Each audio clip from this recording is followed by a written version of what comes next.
two pilots of the ship which caused the collapse of a bridge in the US city of Baltimore are set to be interviewed by authorities. Now, the ship collided with the Francis Scott Key Bridge on Tuesday, causing it to collapse. Now, two bodies have been recovered since the incident, but four other workers who were on the bridge at the time of its collapse are still missing. Let's bring in reporter Tom Jackman from Washington Post. Tom, thanks for your time. I mean, the focus is very much turning now to how this happened.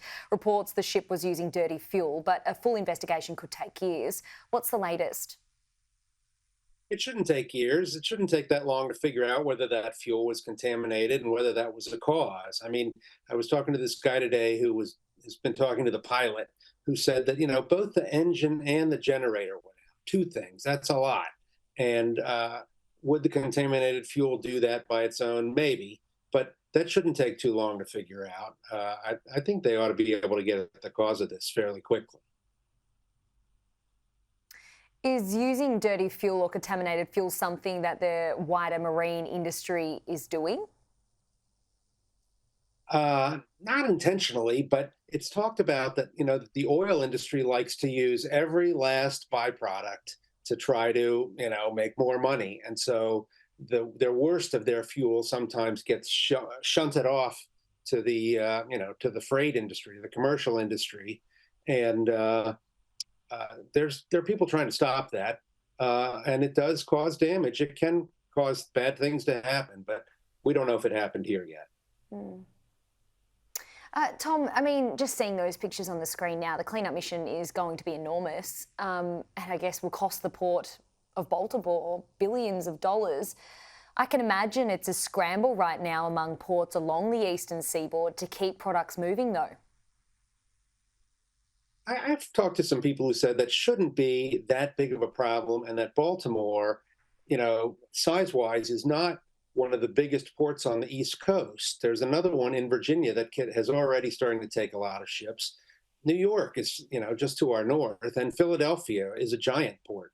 So I think that the economic impact is going to be overstated here in that Baltimore does have a lot to do with cars, but the cars can be diverted, and there's plenty of ground traffic around there. But they still need to get that channel open, and you're right, it's going to take a long time. They're starting to bring in these incredibly huge devices, cranes, to start lifting the bridge off the ship, and then all the stuff out of the water. I mean, so concerning for the two people that have been found dead as well. What about the missing people? Are there any updates there? What are you hearing on the ground? The divers have gone all around there, and the suspicion is that the bodies of these guys are in the bridge superstructure, the stuff that has collapsed. They were in vehicles, and so you can actually see in that video the vehicles going down. The governor even asked us to stop airing that footage so much because it's sort of showing these people's last moments. So it's thought that those four people, four men, are in the wreckage. Horrible, extremely distressing for the families, of course, involved. Where do we think accountability is going to come from here?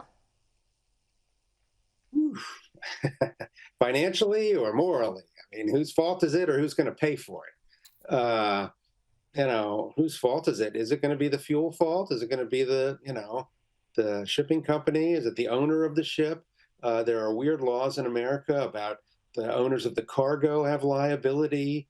It doesn't look like it's going to be pilot error. We learned tonight that the pilot passed drug and alcohol tests taken immediately after this.